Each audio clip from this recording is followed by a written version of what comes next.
Despite the legal challenges from the Trump campaign, the Electoral College is expected to certify Joe Biden as the next president on Monday.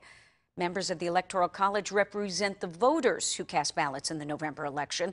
Local 5's Kris Schuller explains exactly how this process works.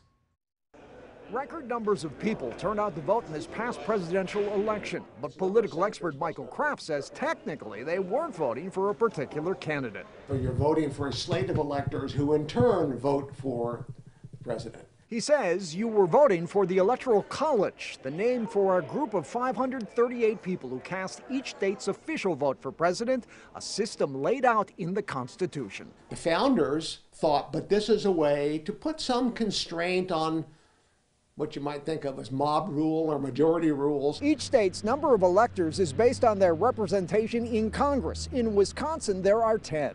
Each political party selects those electors, and each state empowers those electors to represent the particular candidate who receives the most votes. For the vast majority of states, the winner of the popular vote in the state gets all of the state's electoral votes. And the candidate that wins the majority of those electoral votes, that being 270, becomes the next president. Some people don't like the Electoral College because it's less than ironclad. That's because a candidate could win without obtaining the majority of the vote. And a faithless elector could ignore the popular vote, switching party allegiance when the Electoral College meets to officially cast their votes for president, in this case next Tuesday.